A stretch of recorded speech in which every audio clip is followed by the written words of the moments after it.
It's Wednesday the 10th of June, and my wife Jill freely admits that she is my number one fan.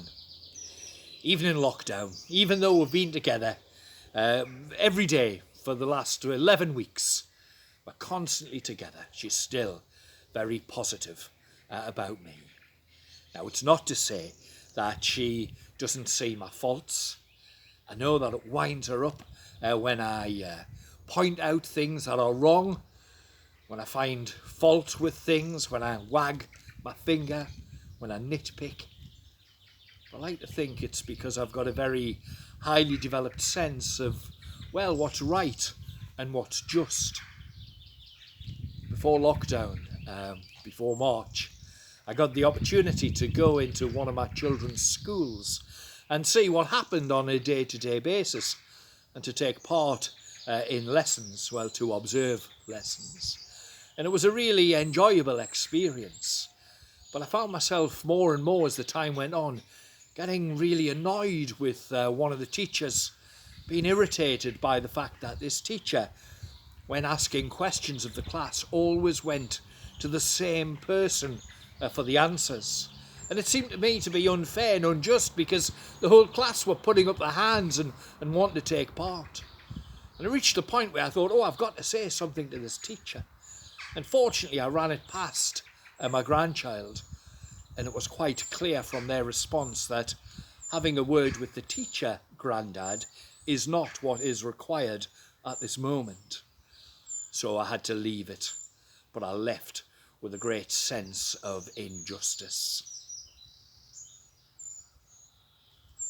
Our reading that's set for today is from Psalm 11, and it's all about justice and injustice. And we read these words: "The Lord is in his holy temple. The Lord is on his heavenly throne. He observes the sons of men. His eyes examine them. The Lord examines the righteous, but the wicked and those who love violence his soul hates. On the wicked he will rain fiery coals and burning sulphur. The scorching wind will be their lot. For the Lord is righteous. He loves justice. Upright men will see his face." What can we learn from those words? Well, I think we learn three things. First, we might be able to hide things from other people, but we might even be able to hide things from ourselves. But we can't hide anything from God. He sees everything. And the second thing we learn is that God seems to sort people into two groups, the righteous and the wicked. And he deals with them very differently. Who are the righteous? Who are the wicked? Well, that's the third thing we learn. In the book of Romans, which is also set for this evening, chapter 5, it explains that the righteous are ordinary people who admit to God that they're not perfect, and so have been forgiven and saved from the consequences of their action by the death and resurrection of Jesus, God's Son. And who are the wicked? Well, the wicked, we learn, are those who choose to ignore God's laws, who ignore God's justice and God's love. The psalm described them as those who love violence. I'm sure, like me, you've been saddened and appalled by some of the images we've seen on the television, the disgraceful treatment of George Floyd in the States.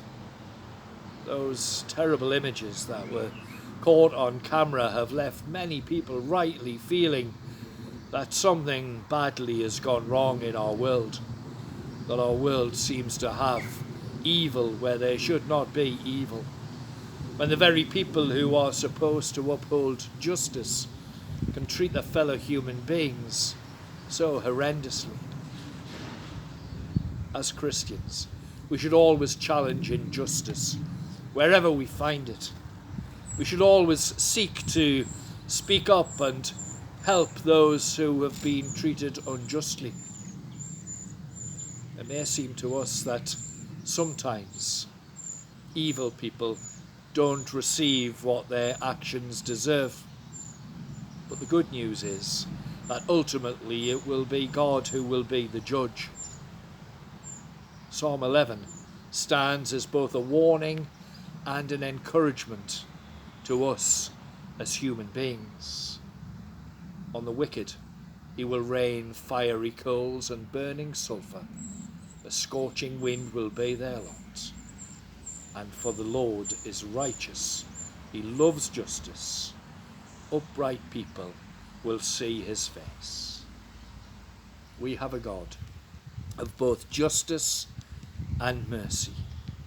We can trust our worries about this world into his care, while at the same time standing up for what is just. Bye for now.